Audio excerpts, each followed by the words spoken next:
Hi, Lauren. Hello. How are you? I'm doing well. Thank you so much for having me today, Kino. Thank you so much for coming on. Am I pronouncing this right? McGuire. That's Lauren correct. McGuire. Yes, Lauren McGuire. It's a good Irish name. Yeah, yeah. So is that your heritage, Irish? It is. I mean, most people from the United States have a mixed background, but I am mostly Irish, Scottish, and Welsh. So, yeah. So were you born in the U.S. or Oh, did yeah. you? Yes, I was born in Texas and I live now in Georgia, and I've lived in the South most of my life. So, Nice, nice. But do you ever visit like Ireland and so on? Just to I get a was in Ireland. Yeah, I was in Ireland in 2018 with my husband, and I've been to Europe a couple of times. I actually lived in the Middle East when I was a child, so yeah, I'm kind of considering myself a world traveler a little bit. Yeah, yeah, yeah. That's cool. That's cool. So Yeah. besides Europe, where else have you been? Like I said, I lived in Riyadh, Saudi Arabia, and when I was a kid in middle school, I've been to Thailand, I've been to Switzerland, I've been to London, in different parts of England, I've been to Ireland. Yeah, All over. a little bit. I mean, yeah, mostly Europe. So, Yeah. what about you? Sorry? What about you? Do you travel a lot? Not really. I have only been to Thailand. I have only Okay. been to Thailand. Yeah. So I went to Thailand in 2019 and I was planning to permanently relocate there in 2020 and then COVID happened. I actually went in 2019, just to network a bit. So like I come from a musical background. I started off as a professional DJ. So I wanted to move my career to Thailand. It was like the spiritual calling. So I went there in 2019 and, I did all the networking I could possibly do. I was ready, set myself up there. It was in Phuket. And I come back, I've been to Phuket. yeah. Yeah, it's beautiful. Like, yeah, a party capital. Yes. It was a move for me to enhance my career as a DJ. I wasn't really too focused on music production at the time, but then COVID gave me that opportunity, so it was a blessing in disguise. Yeah. Yeah, so that never really worked out. But then I just started focusing on rebuilding my record label, and one thing led to another, and I'm still in the process of building. So I haven't really put much thought into visiting any other country at the present moment in time. I was actually supposed to come to, okay, before I mention that. So listeners are quite familiar with writers and illustrators of the future. I've had John Goodwin on the show 2 times, and then he actually invited me for the contest this year, in Los Angeles to be one of the podcasters to interview the judges and the contestants there. But unfortunately, my visa was declined due to reasons I do not want to mention on the show. Right. It's a complicated time right now. It was a bad time, good opportunity, but bad timing politically. Let me just say. Yes, that's a very kind way of putting it. Yeah. But yeah, anyway, I mean, that was going to be quite awesome for me. But besides that, I haven't really put much thought into going to any other country or visiting at the moment because I'm just focused at the moment, on just building my record label, building the podcast. Just launched a new network, which is called the Kino Isaac Network. So I'm actually on 3 podcasts that I produce. So I'm just focused on building that at the moment, and see where that leads me next. Yeah, that's incredible.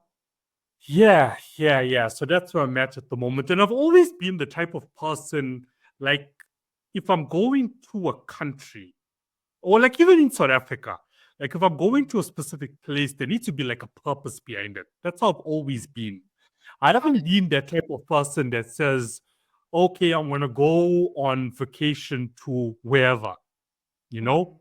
It's not Mhm. for me just to go to a place and, label it a vacation, enjoy myself and come back. Like I need a purpose behind it, Like if I had come to Los Angeles, for writers and illustrators of the future, there was a purpose behind it.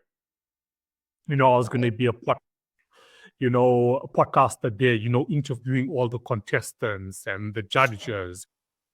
That's the purpose I like sort of look at, if an opportunity appears. But now because I work on the business end of the music industry, I don't focus much on DJing. But let's just say I'm offered an opportunity to DJ in Thailand. Okay, cool. Purpose behind it. Let me go, Mhm. go and come back. That's just the type of person I am. I don't know if that's weird. I hope it's weird. I think it's just you. I think when I travel, I'm trying to experience as much of the culture as I can, and I want to, Yeah. I want to experience the music and the writing and the art and the culture and the food, all of it. So, yeah. Yeah. Just over this last week, like I was thinking to myself, what if I went to Thailand? What would life have been for me? Not that I'm regretting. I mean, at that moment in time, yes, when COVID hit and lockdown came along, was I disappointed? Yes, I'm human. I do have my emotions. But then I look at, okay, what I built from 2020 till now, and I think, okay, look, there was a purpose for my life. It was much bigger than what I wanted it to be. And that's how it normally is, sometimes in life you want something, but God and the universe says, okay, hold on, you could do much more better than that, Hmm. and now I look where I am now. But I just have been like having those thoughts, because I mean, it's natural. Sometimes you think to yourself, okay, instead of the hustling life, and being in the limelight this way, what about just sitting down in the beach in Bali, and just chilling out for the remainder of your life? You I don't know? know. I think I would get bored. I would enjoy that for about 3 days, and then I'd need something to do. Yeah, but that's just us. It's not for everyone. What we do for a living, it's not for everyone. That's right. There's people that will settle down in that way. But as you said, probably get bored. And then what? And then what? Start You thinking, just oh no, what's my life about? You know? right. Yeah, but that's what's up. So, Lauren, once again, welcome to the show. It's a pleasure to have you here. As I was saying, I've got a bit of history when it comes to writers and illustrators of the future. So it's good to have you on the show. Not only were you a contestant, but you also came second place in Q1 of 2024. Correct me if I am wrong. Your story was in the 41st volume. That's correct, which was recently launched now in 2025. So it's cool to have you on. We'll touch on that later on within the show. You started your writing career in 2016. Once again, correct me if I'm wrong. But before we get into the writing, what was your life before that? Where did it all start out for you? So yeah. So I, I have lived in I live here in the American South, a little tiny small town that reminds me a lot of where my grandmother lived when I was growing up. And her home was always sort of like a safe place for me because my dad was in the military and we'd moved a lot. And so her home was sort of a home base. And so now I live in this little tiny town that doesn't even have like a stoplight properly. And it's very like Americana. And I like to say that it kind of embodies all of like American life in one place. But we've been here for 19 years. I have 3 kids, and I've been married to my husband for 24 years this year. And prior to writing, I was working a full-time corporate job. I was a project manager. And just raising kids and really busy. And at the same time, I was kind of in that run up to my 40s. And there's something very, very real about cresting midlife, I think. And the more people I talk to about this, the more like all the tropes are completely true. Like you get to a point in your life where you're like, I am not going to live forever. And if I'm going to do something, I have to do it. And I was going through this like massive deconstruction in all aspects of my life. I was questioning. So this is, if you think back to culturally what was happening in the United States, I'm not sure if your listeners know this, but this was the run up to the first Trump presidency. And there was causing a lot of conversation in our cultural zeitgeist. And so I was dealing with a lot of changes that I saw happening around me and not really knowing how to process them. And so I turned to writing to try to process them. And I ended up writing a lot of essays initially, and nonfiction work in the faith space, and then quickly transitioned into writing fiction. So at the time I was training for marathons. And one morning when I was on this long run, so I would get up and I have a journaling practice. So I'd get up and I'd journal and then I'd stretch and I'd go for a run and I'd be home by the time my kids were waking up. So this is early. Look, it is dark outside. So I was out. Yeah. I was out one morning in my little town and I was running in the dark. And I started to see sort of this movie play in my head. And I was watching this woman and what she was doing. And I kept asking like, well, what's going to happen next? And really my brain wouldn't show me what was happening next until I agreed that I would go home and write it down. And I was like, all right, this will help me with my nonfiction. Any writing is good writing. Any practice is good practice. So I went home and wrote down what she was doing. And then the next time I went on a run, I saw sort of the next phase of her adventure. And this went on for like months and I didn't really tell my husband what I was doing until I had like 60,000 words of a novel written. And I came to him and said, Jason, I have something to tell you. And when you're in midlife and you go to your spouse and say, hey, I have something to tell you, it can be a very stressful situation. And he was very glad to hear that I was writing novels. And so I finished that novel in a year. And I thought I was going to take it to a conference and sell it because, it was going to be the next greatest thing ever. And, I found out that it was just the novel that taught me how to write. And so I played with that novel for a little bit, and then I moved on to the next thing and the next thing and the next thing. But I really didn't even start writing short stories until I'd been writing for a couple of years. Okay. So what's the secret to journaling? Because I have a journal as well, but it's so hard to be consistent with it for me personally. I know this is a bit off topic. No, that's okay. I love this question. I live in a journal. I love journal. Matter of fact, you can see my bookshelf behind me, all of the just part of my journaling collection. So yeah, for me, writing is, how some people are like verbal processors or auditory processors. Some people think through drawing. Some people have to talk it out. Like I am a person, my brain works so fast that almost like journaling and having something tactile or that I hold helps me slow things down and really like process what I'm thinking and go through, almost like lay out a logical argument or just talk about my feelings or just talk about sometimes my journals are so boring. It's like, what did I do yesterday and what did I eat? It's like not anything, there's not anything amazing that you'd want to read. And sometimes I'm working through like really hard life things. But I've been journaling every day for probably 20 years, and it's the first thing that I do in the morning. And I have a cup of coffee. I journal in my bed. I really don't want to even speak to anyone until I've had like 30 minutes to myself.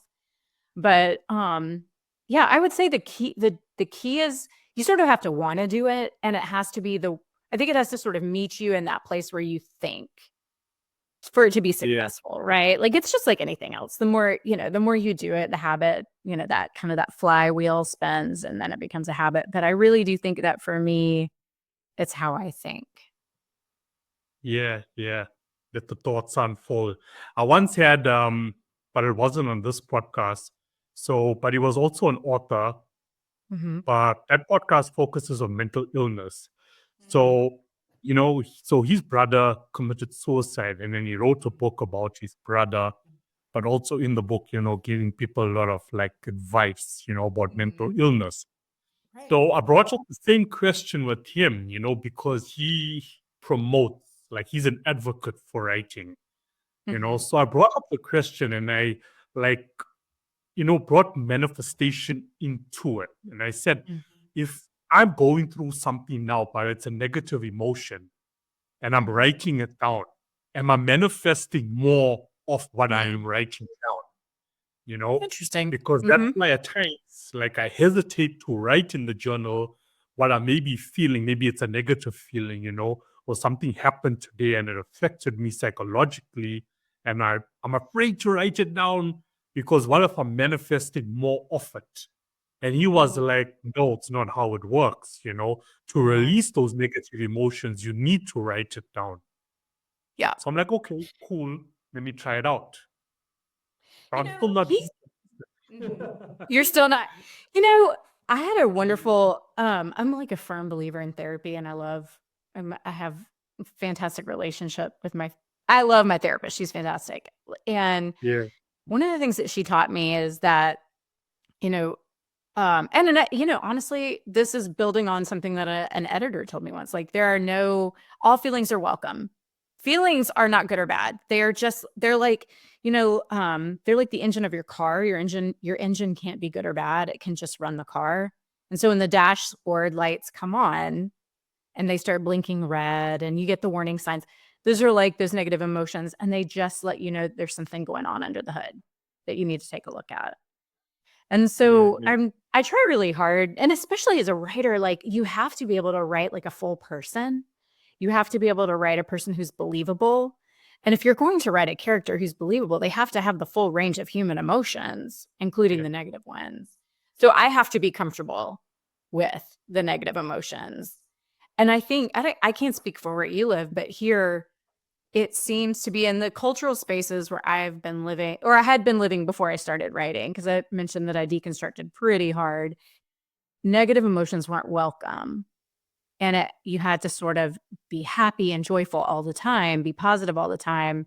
And there's a time and place for all of that, but there's also a time and place for the full range and spectrum of human emotion. I think that comes out in our art, right? That's why we need artists and music and writers. Yeah. But that's why I love having, phenomenal guests such as yourself, come on, because, not only educates the listeners when it comes to the topic, but also myself. Because, I mean, all these negative emotions, all it is energy. And it's up to you to choose whether you're going to allow the energy to set up camp or let it just pass by. Yeah. It's a very Buddhist perspective, letting it move through you. Mm-hmm. Yeah, let it just move through you, Same when it comes to anxiety, Once again, coming from another author who says, anxiety, the narrative is anxiety is part of mental illness, it's a component of it. And he's like, no, it's not. All it is energy. It's part of the human journey. So all you have to do is just let it come in and let it pass by, not set up camp within you. Mm-hmm. Yeah, I'm very fortunate that I don't deal with a lot of anxiety. I have dealt more with it lately in the last few months, but again, I think that there's probably more of a difference between like a clinical anxiety and just like the everyday human experience of being a person, which is anxiety inducing. And, we have lived through a lot culturally the last 5 years. We've, COVID, like we started talking about at the beginning of the conversation, was very anxiety inducing. So, yeah. I think we're still living through it. And I feel we still live through it for the next few years, in the build up to 2030. Yeah. I mean, there's a lot going on.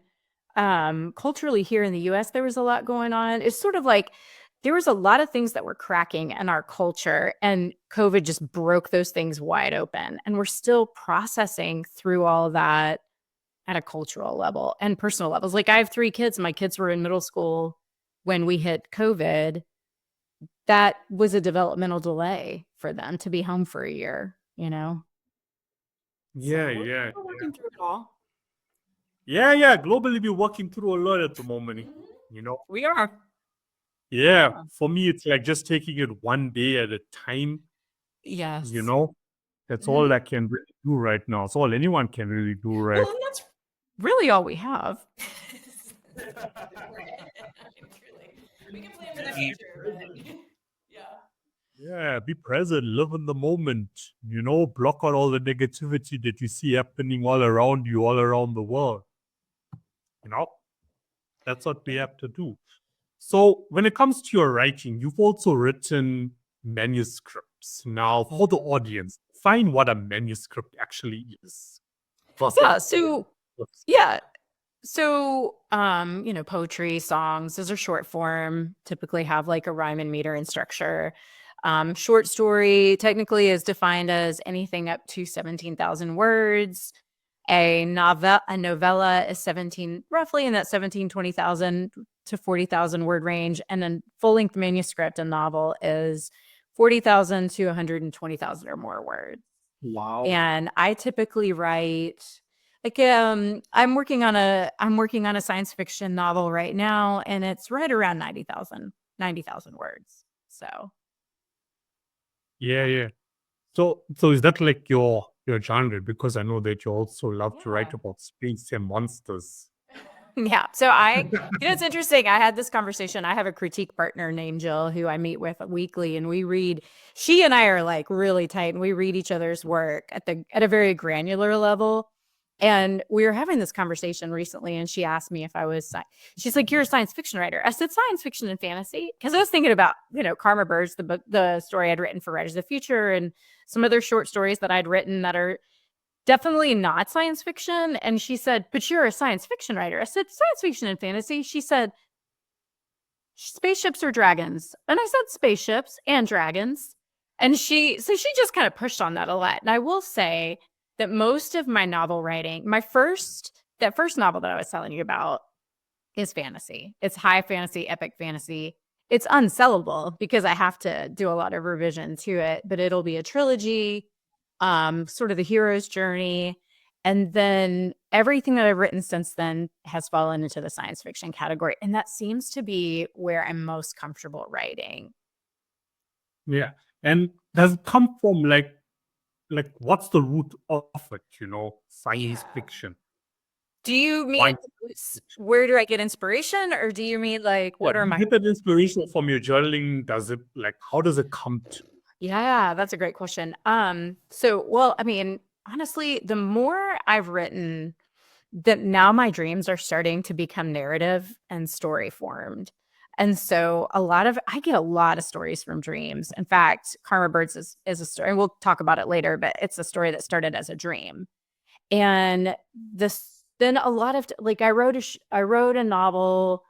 There used to be this thing called National Novel Writing Month. It was this whole organization, and they would organize you as a group in the month of November. And the goal was to write, I think, 50,000 words in the month of November, which for your audience is a lot of words in a month. Like, usually you sit down, and if you have a really good writing day, you may only write 500 words. You may only write 800 words. You may only write 200 words. So you might have a full-time job and a demanding life and have not much time to write. So 50,000 words in a month is quite an ask. But in that month, I wrote a book about a boy who can travel freely between life and death. And that story was influenced by a run that I had in my little small town. I was running one day, and there was this basically almost like a concrete cross, but it was an old-fashioned signpost for roads. And it got me thinking about crossroads, and what if it was a signpost for the crossroads between life and death? And so that sort of just snowballed into a what if this, and what if this, and who would he be? And I just let my mind wander. And I do a lot of daydreaming on my runs. And I come home and just kind of write down what my brain tells me. So Yeah. that's where it comes from. All you just said now, if you look at it from a spiritual perspective, this is non-fiction, life, death, that crossroad? Like, I mean, someone can read the book and be like, okay, you know, this doesn't exist. You know, this is fiction. But for me, I feel, you know, there's a dotted line to nonfiction when it comes to this topic. I You know, absolutely especially, do. You know, yeah, go ahead. Sorry. no, I just wanted to mention also, like, when you talk about dreams, you know, it's also spiritual meaning. I mean, your dreams takes you to different dimensions, Yeah. you know. So, like, are you one? Okay, so if you have a dream, do you keep like a notepad next to you and wake up in the Ooh. middle of the night to be like, you know, Yeah, and I flip have into done your that. story? So that was getting to be a real problem actually, because I was doing a lot of, you know, sometimes when I have dreams and I wake up, if I wake up in the middle of the night, that is it. I am up for the night and no one wants me on 4 hours of sleep or 3 hours of sleep. I'm no good to anybody. So I have created an agreement with my body that if she will let me remember the dream, I will write it down first thing in the morning in my journal. And we have a good agreement. And now she, you know, so a lot of times that's what'll happen. A matter of fact, when I start having, like, if I had a dream recently over the spring, and it was wild. It was like the Wild West and robots and calico print dresses and these 3 women who were like the 3 fates. And they were all in this dream. And I was like, this is crazy. This is a circus, but I'm going to write it all down. And I have different like notebooks for different things. And I pulled out my short story notebook, that end, which is right here. And I started writing that story down. And this is like a page from my journal that I photocopied and pasted into my short story stuff, so that like I have like the nugget of that dream, and when I'm ready to work on that story, it's there. And then I'll kind of write everything down and get an idea of like what the like shape of the story is going to be and what I want to say in it, and then I'll start filling in all the fat and muscle and stuff. Okay, it's quite an interesting process. It's really messy. Yeah. It's not linear at all. Yeah. It's very scattershot. Yeah, really. So with your so I mean, you do the foundation of it all, you know, as you just explained. So are you like completely independent? Do you use independent editors, publishers? Yeah, you know, I want to be traditionally published, and so I have not self-published a book yet. I am shopping. I have a novel that is finished that I'm shopping to agents, and I've sent it to a small press. And I'm meeting with another editor in October to pitch this book that I'm working on right now. And eventually, like I hope to be picked up by a traditional press and have my book traditionally published. I think there are 5 big publishers here in the US and a number of like medium-sized to small publishers that are really reputable that I'd like to work with. I have hired a developmental editor in the past. And so what a developmental editor does is they will look at your story, read it, and get the whole picture of your story. And then they will go in and tell you the things that you need to build into your story that aren't there. And so they'll take the story apart in a very granular way and look at its parts and pieces and tell you what you're missing. And I did pay for that service because I was still in the learning how to write phase.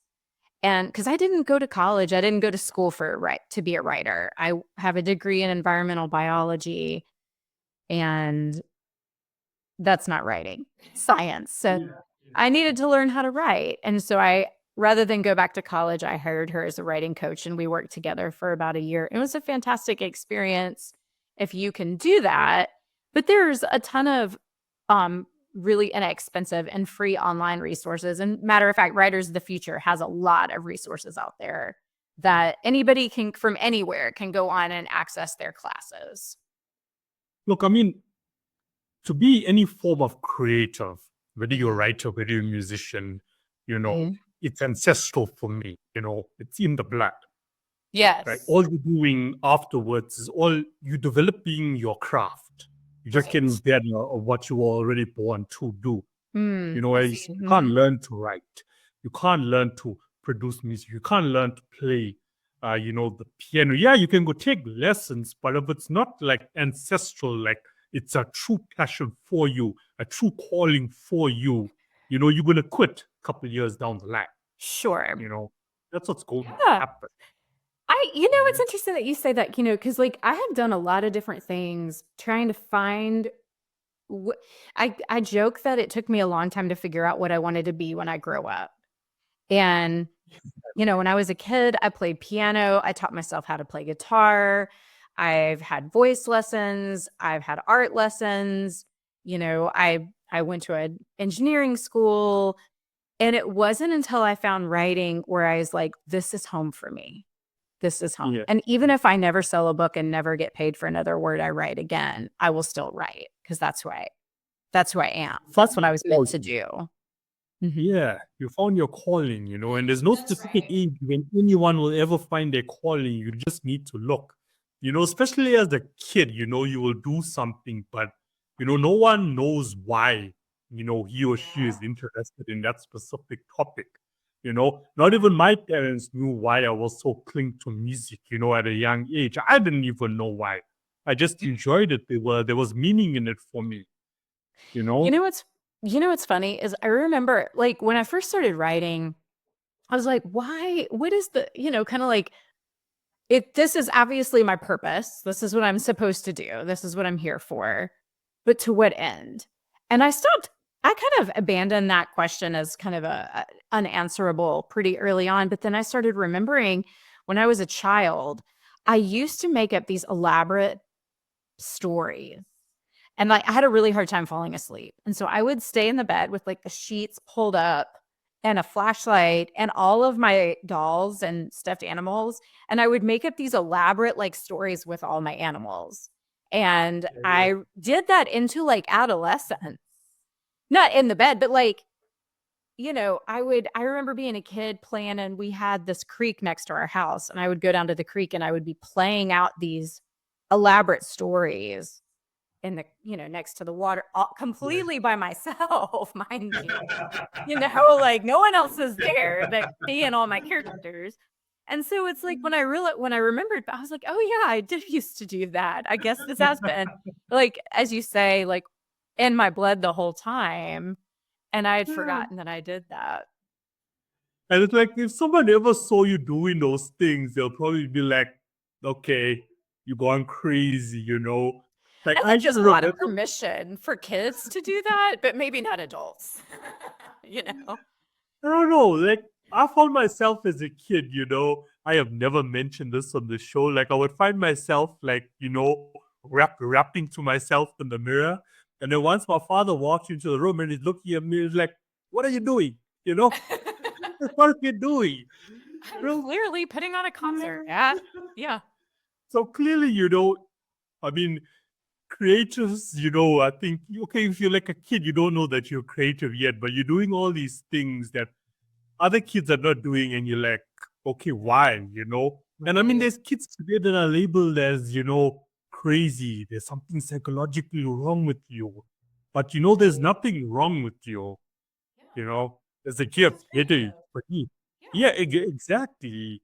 And it just needs to be like more focus on that, from the educational system and for parents, focus on that, Wow. Like I always mention a lot, like I wish, but of course now, your parents, come from a different generation. So they wanted you to go to school. They wanted you to go to university or college. It's a different generation. But I wish, that when I was going through that phase of not wanting to follow the traditional educational system and being more involved in music, that in that era, my parents was like, whoa, let's take him out of this school and let's rather put him into a music school and let's see what happens. Yeah. And that's, like we've become an advocate for now, like on this show, like parents need to focus on that. Like I've met so many coaches, and I've invited them to come onto the podcast as a guest who like focus on not really grooming the kid anymore, but actually educating the parents. Look, there's options available, for your kid. you know? So let me educate you on how the music business works or how the book business works. You know, here's a course and I'm going to train you on what to do. Because sometimes maybe parents do want to make those decisions, but they don't know how. Right. You know? Yeah. What I hear you saying is that you want to give your kids opportunities to explore who they are and to break out of that, like, maybe the silos that our systems put us in. Right. And so one of the things that's interesting that you're saying is like when I was being brought up, being an artist of whatever form, be that a musician or a writer or an art, like a visual artist, an actor, it wasn't even like an option on the table. You know, like there was like, go to school, go to college, get a job. Those were the things that you did. And with our kids, I probably, because I came to writing late in life and more like in midlife, and it's such an important part of my identity that I want my kids to have the option to explore that aspect of these different aspects of their personality. And my husband is really creative too, though he's an engineer. He doesn't think of himself as creative, but he is. And so we have, our oldest is in college now, university, and we keep telling him, like, find the direction of your interests and go in that direction, because that's where you're going to be the most productive and the happiest. Yeah. The word you mentioned there, happiest. You know? Well, and like maybe fulfilled. Maybe fulfilled is the better word. Happy is sort of like circumstantial, but yeah. Fulfilled also a great word to use. A great word. You want to feel fulfilled in what you're doing with your life. You know? Absolutely. You don't want to just follow the traditional system and then you're in this boring job and then you're unhappy for the rest of your life. You know, and then you in your old age and now it's full of regrets of why I didn't do this or why did I not take this? You know, why did I not write that book? Like, you know, we don't want the job that I had before I started writing, it was a very good job at a very good company. And I hated it. Like, I hated that job. I was good at it. I mean, funny. And I just hated that job because it was, I used to say, it's like, this job is soul crushing. And part of it was just like, it was just not who I was. And I was very fortunate that I have, my partner is a fantastic person, and he was very encouraging for me to pursue the dream that I had for myself. So I got very lucky in that sense. Look, it's not an easy journey, you know. And I mean, you can relate to this. You put a book together, you put it out to market, you know, there's no guarantee, you know, on how the sales are going to go. And one thing, you know, that I have picked up over the years is the financial concern for most creators. How do I financially sustain myself? You know, I'm going to put this out to market, you know. The only difference between the music industry and the book industry is the final product. You know, I'm going to put this album out, I'm going to put the single out, but there's no guarantee. And trust me, you know, on the music side of stuff, you can't financially sustain yourself, you know, as an artist. You have to diverse your income. Yeah. And, you know, that's what now I do with, you know, with my consulting is let's see where we can diversify your income. It's not an easy journey. So most creators, and they can be extremely talented, Lauren, but they in this job and they set in this job because they scared. Okay, if I go full in, you know, what's going to happen? You know, that's how the brain automatically thinks. You know, what's going to happen if it doesn't work out? It's a survival instinct. It's a good one. Yeah. As you said when you were mentioning, you know, the quota for words per month. Now, what if I'm working 8 to 5 and I also got a family, but I'm talented? Then you come home and now you have to see to the kids. And now it's 9 or 10 p.m. and you're exhausted. You know, how am I supposed to now write being in this stage of mind? Okay, maybe I can wake up, you know, 2, 3 in the morning. But as you mentioned earlier on as well, 4 hours of sleep. Who's it going to benefit? It's not going to benefit me. It's not going to benefit my family. It's not going to benefit anything. Yeah. You know? Yeah. So one of the things that I was doing when I was working, so when I first started writing, I was working, I was not full-time, but I was almost full-time. And I had these 3 children, And they were, I mean, I had 3 kids in 3 different schools because of their ages. So it was like, it was a lot. Your mind can become very, very focused when you only have a certain amount of time. And so some days I would only write for 30 minutes. Some days I'd get an hour. And you find the time, like I have written in school pickup lines. I have written at ball fields. I've written in so many soccer fields while kids are at practice. I'd cart my computer or my notebook around. I would make notes on my phone after a run and then transcribe them into a chapter. And I would give myself like just 20 minutes. And it's amazing how fast you can get at creating when you only have a certain amount of time. And I hear this from people a lot, other writers. When you have an abundance of time, it can be kind of hard to put your butt in the chair and get going. So yeah. When you're crunched for time, you can produce some work. When you're under pressure. And I mean, now living in this technological era, and if you're using AI responsibly, I mean, now you don't even need to type. I mean, now you can just open up a new tab on whatever platform you're using, and whatever idea comes to mind, just like say it out and it's there, it's recorded, and then you get back home and then you're okay. Now you put it out. AI is such a fraught topic. I will tell you the tools that I use the most. I use voice memo and I use my notes app on my phone.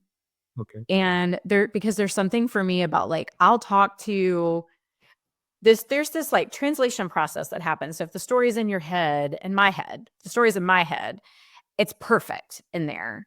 But every time I type or speak the words out, it becomes imperfect because it becomes this concrete thing. And so I've gotten to where I'll make a note if it's a voice memo, I'll just talk. And then later as I'm transcribing it, I'll give it shape. And if it's a notes on my phone, there may be just a few phrases or words that I use. And then later or it's like, this happened, and this happened. And then that might be 1,000 words, but on my notes, it's like, 20 words. Yeah. And with the future of AI, do you see it as a threat or benefit, for creators of the future? AI is an interesting thing. It's sort of like Pandora's box has been open and there's no putting the lid back on it. Like it's here, and we're all going to have to deal with it. Now, my husband is an engineer, and I have one of our best friends is a computer programmer. They use AI all the time for simple tasks. And I don't think that's not going away, and it's just going to get bigger and it's going to get smarter. Right now, I think the limits to AI are that it's only good at giving back what we've put into it. And it's not great at creating something from nothing, which is what humans are really good at. Humans are really good at creating something from nothing, creating something from emotion, from feeling, from context and relationship. And AI can't do that. And I'm not sure it ever will be able to do that. And if it will be able to do that, it's so far in the future that I'm not sure that it's going to be something that you and I have to worry about necessarily, or even our kids. And so I don't mean to paint too rosy a picture. AI will get better at making stories and music and art and all those things, but it will never be, unless it becomes human, it will never replace humans. Yeah. That is so far in the future that I don't think any of us need to worry about it right now. So I don't know. I mean, that's the perspective I'm taking on it. I've read a lot of articles and short stories and listen to podcasts, and I'm very curious about it. I don't use it for creating my own work because I'm kind of I'm a purist in that I want my ideas to be my ideas. I don't want them to be anyone else's ideas. And we're influenced enough by the writers that we read and the music that we listen to and the art we take in that I don't feel like I need help coming up with an idea. Because I think the closest I've come is using it for research or like, hey, what good recipes, can I make with chicken and broccoli and the sauce in my fridge? So, yeah. The scary part about it is AI is learning all the time. And all the big tech companies all around the world are all linked. Meta is linked to Google. Google is linked to ChatGPT. It's all linked. Okay. Yeah. And each day that we utilize, whether it be laptop, whether it be our phone, it's gathering that information in the background. And that's just my opinion on it. No, you're absolutely right. It is doing that. It's happening. So as a creative now, whatever you may be researching, as you said, you're purist, it's all natural, it's organic, but you could be, inputting it on a tool that's not AI. But for me, I feel like, in the background, it's gathering that because now if I'm a get rich guy, which most creators, are getting scared about now because now there's software that can generate an ebook in 5 minutes. Yeah, but it's now not a very just good generating, because we want to sell it, we want to make money. Pulling that information, So if I want to write a fantasy novel, but I'm not an author, it's a get rich quick scam, it's pulling the information from all these authors from all around the world, and it's giving you that ebook in 5 minutes. Yeah, you're not wrong. It's doing that. And people are going to read it, and people are going to listen to the music that's created by AI, and people are going to, use the art. And also, like, I think there are enough people out there who want, I don't know how popular it's going to be ultimately, because it's going to lack that heart. And it's going to lack the embodiment of the human spirit that I think our art just has. Yeah. This is why it's so important, to build a community around one's work, because your community absolutely will be loyal to you no matter what. It's one of the keys to this exponential world that's just evolving all the time, is to build a community as a creator. Have your loyal fans as a musician, have your loyal community of readers as an author, because whenever you put out work, they are always going to have your back. I think community is important in all aspects of life, right? And certainly as creators, we need our communities. But I think, like, if our art is good art, it's because it's in conversation with our community, and we're having this like back and forth. Because you tell me what you think about this, like how this fits with you and your music. I feel like when I write something, I've done about half of the work, and then it's this, I give it to someone to read, and they're doing the other half. They're seeing it through their own filters and in their own way, however their brain works, and they're bringing their own life experience to it and experiencing that art through their own lenses. And like, that's going to look different for, 50 different people are going to read something I wrote, and they're going to experience it 50 different ways. Yeah. And then we're going to have a conversation about it. Yeah. Look, I mean, there's an audience for everyone. Sure. My audience. Yeah, there's plenty of room at the table. Yeah, there's plenty of room at the table. The mistake that creators make these days is thinking, because I love Lauren's work, and I'm a fan of Lauren, it doesn't necessarily mean that whoever reads Lauren's books is going to read what I'm writing. Right. I need to be the first me, not the second somebody else.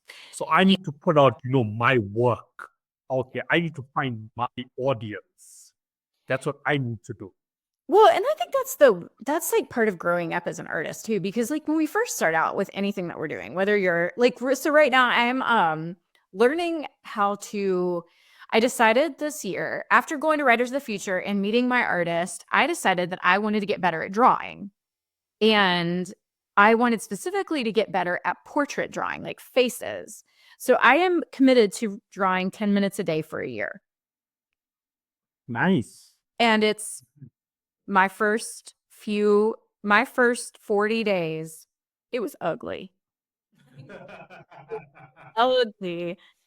And, I'm like 130 days into this experiment, and I'm learning a lot about myself, and I'm developing a style and a voice, kind of a voice on the page, I guess. And but when you're first starting out, all your work is derivative of what of other people's work. Like, I'm copying other people's work so that I can learn how to draw. And I think when you start writing, I write poetry also.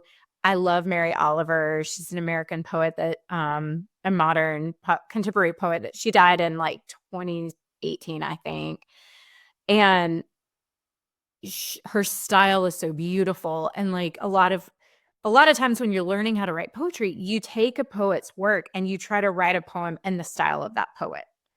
And so I'd imagine it's the same for making music. Like, okay, well, you go write a song and write it in the style of Kino, and craft your sound in that style, and then try someone else, and then try someone else, and eventually your voice comes out, and you develop your own sound, and then you can start. You find your people, and they like your sound, and you're off, right? Yeah. Tell your story because it's going to relate to someone else out there. But if you're telling someone else's story, I mean, there's no longevity for your career, taking that. Right. Yeah. There are a lot of writers who start in that fan fiction space, and then eventually they develop their craft enough that they start writing their own stuff. Yeah. Because look at the world we live in. It's driven more by emotion than anything else, So tap into that emotion, what I'm feeling, I'm going to put in my music because I know someone else out there is also feeling that way. And that's how I'm finding my audience. Right. Yeah. That's my formula. Yeah. That's good. Formula. People are thinking more in year than they are year. So they're living in today. You know what I've noticed, and this is definitely a function of the stage of life I'm in. So this summer I took a break from this novel. I had gotten to where, I'd gotten a solid second draft done, and I put it away so that I could come back to it with fresh eyes later. And I spent the summer working on a short story and revising several other short stories. And what I've noticed is I'm writing a lot about what I'm experiencing now and my emotions now. And it's coming out very, very clearly in my short stories.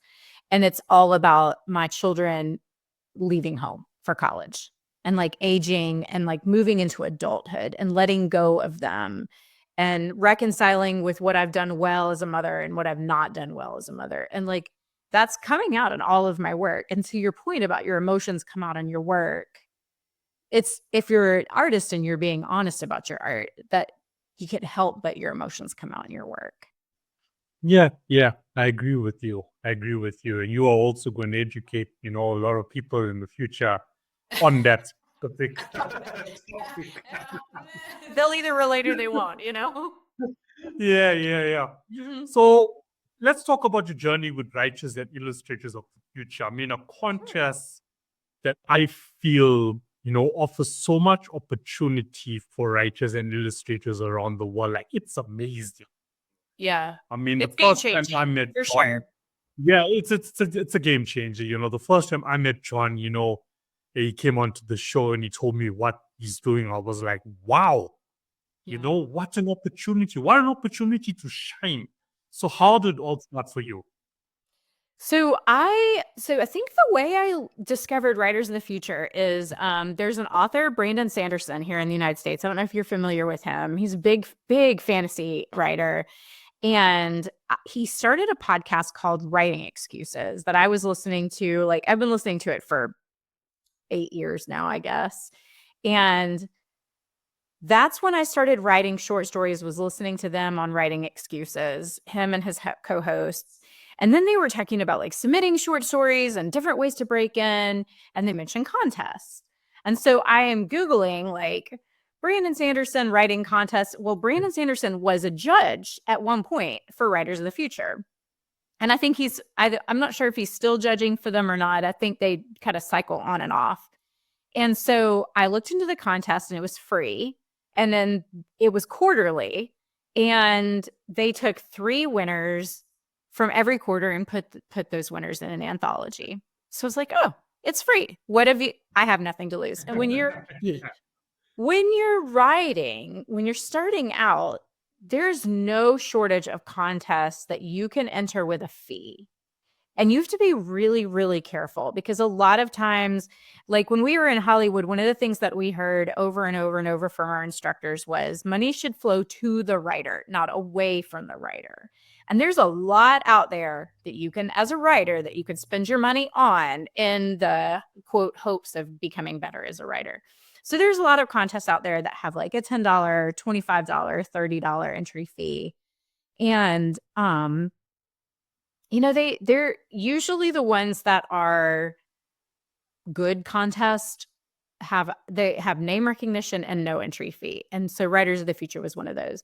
And the more I looked into it, it's like, all right, this is legit. Let's go. So I sent a story in, and the first story I sent in did not win, but I did get an honorable mention. And I was like, oh, that's nice. Okay, honorable mention. That's great. So like, and in the middle of all this, I'm writing novels, and I take breaks between novels to write short stories. So, maybe a year later, I sent another story off and it got another honorable mention. I was like, oh, I wonder if they do that to everybody. That's so kind. And then I realized like they don't do that for everybody. So they get probably thousands of stories a year, thousands from all over the world. So then I had the story that I have now that got published. I had written it and I'd sent it off to a magazine, and the magazine kept it for 9 months, which that happens. Like online magazines, markets, they want you to do what they call it's basically like an exclusive submission. So they don't want you to send your story out to a lot of different magazines. They want you to go one place at a time until they reject it. And so I'd sent the story off. They held it for further consideration, which was very exciting. And then I finally emailed them 9 months later and was like, hey, I just want to check on this story. And they rejected it. And it made me so mad that they had kept the story for so long that I just turned around. I even like read it again. I just sent it straight to Writers of the Future, and I slammed my computer down and walked out of the office because I was so mad about it.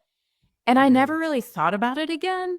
And then I think like I was at the end of the submission period, and I think I actually got second place in the second quarter, because it was like the summer when I heard from Joni Labarki, who is the contest administrator. And she called me, and I get this phone call, and it's this Hollywood, Los Angeles phone number. And I'm like, I don't know anybody in Hollywood. Like I don't answer the phone if I don't know the number calling me. So I was watching a movie with my family. I don't know anybody from LA. So I hung up. And then like 4 minutes later or 2 minutes later, she calls again. And it's a different number, but it's still an LA area code. And I was like, this person in LA really wants to talk to me. And I'm like, hello, like with some sass. And she's like, You're the sales rep or something. I'm like, what do you want? And she's like, hi, Lauren. This is Joni Labarki with Writers of the Future. And I went, hello, Joni Labarki from Writers of the Future. Look at and they're like, and then everybody pauses the movie and everybody's holding their breath listening. And I was in the top 8. And so she was like, nice. It says the top 8. And I just need to know that if you make it into the top 3, that you're available to come to Hollywood this week in April next year. And I was like, I will clear my schedule and I will be there. No worries. And so we were going into the 4th of July weekend, which is a big national holiday here in the US. And she said, we'll call you. I'll have something for you in a week. Okay. So a week goes by, we have the big 3-day weekend, and I don't hear from her. And I kind of didn't expect to because of the holiday. And then another week goes by, and I was just kind of like, my husband kept saying to me, you haven't lost anything. You've only gained something. And so I tried to take that attitude of like, nothing is wasted and I haven't lost anything. And then she called me. We were still, again, it's just kind of the same day and time. Like we were sitting on the couch watching a movie and the phone rings and it's LA. And she said, "Hi, Lauren, it's Joni Labarki from Writers of the Future." She's like, "I'm so sorry." And my heart dropped out of my chest. She said that one of our judges got called to jury duty, and so we were late getting back to the winners. But I'm very pleased to tell you, you got second place. You're coming to California. And like I screamed, and my family screamed, and Joni screamed. I mean, Joni's just laughing on the phone. And I will probably be sending her a Christmas card until one of us dies. So, yeah, that's how it happened for me. Yeah. So your story was published in this year's volume, Karma Birds. What's Karma that Bird. about? So Karma Birds is a story about Claire, who is 17, and she is driving her mom's old van across country with her two little sisters in it because her mom's gone and everyone's gone, and she's part of this caravan of mostly young people traveling across the country trying to escape this, eldritch plague that they don't really know how to survive. They don't really know what the rules for survival are. They just know that there's something that could happen at any time. And they have a stop at a gas station in Reno. And that's kind of when, a misunderstanding with someone could be the thing that cost them everything. So she's a kid trying to keep her little baby sisters alive and trying to figure out how to survive in this world where they aren't sure about the rules anymore. Wow. That's intriguing. Yeah. That's intriguing. Now I see why it's in the volume. Yeah. Now, how did it make you feel as a writer, for it to be published or to reach, that level within the contest? Like, I think there's so much rejection and so many no's that come. I don't know if you experience this in music, but in writing, we get a lot of no. We hear no a lot. Like, oh, it's just not quite right. It's just not for us. And to have someone say, your writing resonated with me and we like it, felt incredible. And I will tell you, the most satisfying thing I've had as a writer and the most satisfying experience was like, I went to this big convention a week and a half ago and met somebody, they bought the book. And then like 2 days later at the convention, he found me and he comes up to me and he says, "I read your story last night and I loved it. It was really great." And we had this whole conversation about it. And that's probably like the connecting with a total stranger over my art is like so rewarding. Yeah, it is. It is. Yeah. Yeah. All it takes is that one person, Yeah. to like just the whole narrative for a writer's future. That one person just to come up, or just that one comment, online, like legit comment, saying, I read this and I'm like impressed, or this changed my life, or something down that Or it speak to me. Yeah. Like it means something to me. Yeah. Yeah. That's the human connection. Yeah. Yeah, 100%, I want to emphasize the word free again. The last time John and I spoke, was like, listeners, free. You can enter this contest for free. So listen, I want to encourage anybody who's listening to your show, and if you're a writer and you write short stories in that like speculative fiction space, you have nothing to lose and everything to gain. It's an incredible organization.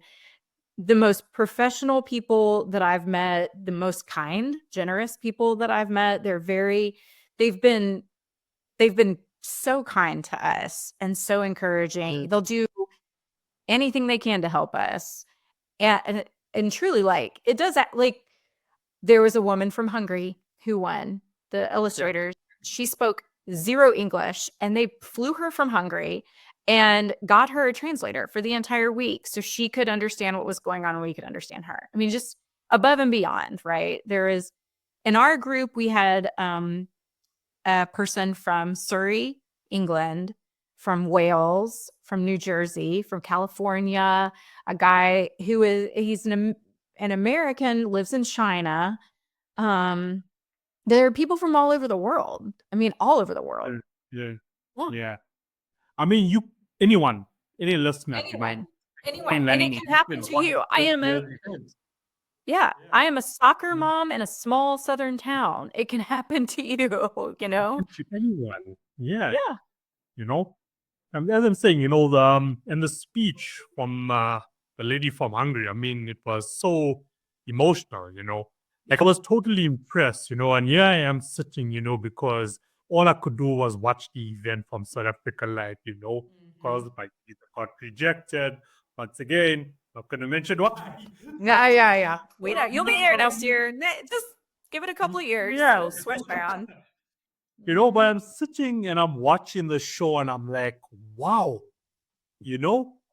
Then I labeled it, I labeled it to John like, this is the Oscars for writers and illustrators. That's what it is. It is incredible. Like, there's nothing else like it. There really, I mean, I haven't been to I haven't been to a lot of other award shows, but I read Locus magazine and they cover all the awards, and I'm looking at like some big awards, but they don't have anything like what Writers of the Future, like Galaxy Press and Writers of the Future put on. So it's next level for sure. Yeah, it's amazing. For the listeners, I am going to attach the link as well to this year's event, just to check it out so you can understand what Lauren and I are talking about. And so if you're a writer there, if you're a writer out there, sorry, please do enter the competition. I mean, it's a game changer. Once again, it's free. I try to emphasize that. And, the thing is, when I want to promote, okay, we know how mainstream media works, just to conclude, I have to mention this. Fear sells more, negativity sells more. But then you approach them and you're like, look, here's this opportunity for writers. And I know, personally speaking, they're out there, they just need direction and they need an opportunity. But it will take, just like the magazine rejecting your story after so long, right? Okay, we'll consider it, we'll look at it, but it never gets published. They don't want those sort of positive opportunities, getting out there. And that's what we're trying to do. I will say, this is an industry that rewards persistence. Like if you work at your craft, you'll get better at it. And if you keep putting yourself out there, something will hit. Yeah. It is. Yeah. I mean, that's just a general law of life. Yes, that's right. Persistence will pay off. Or if you're just gonna give up, on the first short story or first book or first song that never do well, yeah, come on. I would say to your listeners, like, develop a thick skin. This is a business. If you're going to be an artist, you got to get used. People say no for lots of reasons, and it's not a reflection on you or your character or who you are. A lot of times what they say when people are saying no, that says much more about them and what their preferences are. So do your art, do your thing, put yourself out there. You'll eventually connect with the people who are like you. Yeah, 100%. The universe will bring you together. Rejection is motivation. It can be. The most successful companies and entrepreneurs and authors and musicians in the world, they have gotten rejected so many times. So many times. Yeah. The founder of Canva 100 times. Google 130 times. Yeah. Before we got that first investor. Yeah. Or if you're truly passionate about what you're doing, you have to be consistent. Lauren, thank you so much for coming on the show. This was so awesome. So where can listeners find you online? Yeah, so So I have a Substack, Lauren McGuire Storied, and I am on Instagram at McGuire Storied. So yeah. I would love your listeners to join me there. They can get some more of my work. I'll send them a short story, and I write and keep everybody up to date on what's going on with me. So yeah, but you're such an inspiration. You're so cool. Thank you. It's been a pleasure to be with you. I've enjoyed this very much. I'm so grateful. So much gratitude when such cool people come on. Yeah. Which is like always, always, Mickey always has the coolest. These folks are really great. Well, it was great to meet you. I'm excited to follow your You too. career. Yeah. Yeah. That's odd. I'm all about human connection. I always tell all the guests that come on, the conversation doesn't end here. I'm not a goodbye person, even though we wait and say goodbye. Let's see what happens in the future, and we will connect again. You just never know. You just never know. We might see each other in Los Angeles. Who knows? Yes, we just might. Under better circumstances. That's right. That's right. Yeah. Thank you, Lauren, so much, and I wish you all the best for all your future work. Now who I do hope you do find the traditional publisher that you are seeking that fits well with your work. We live in this world where things are so much more accessible. Being an independent, and where going with a traditional publisher, there can also be red flags, along the way, a lot of disputes. But I guess, the traditional publishers now are blending in with the independent space and saying, look, we can't be so hard on creators anymore. Let's try to meet them halfway. Yeah. Yeah. You Thank you. I receive that and I will keep you posted. Yeah. Thanks, Lauren. Appreciate you. Enjoy the rest of your day. All right. Thanks so much for having me. I appreciate being on. Bye. No problem. Bye.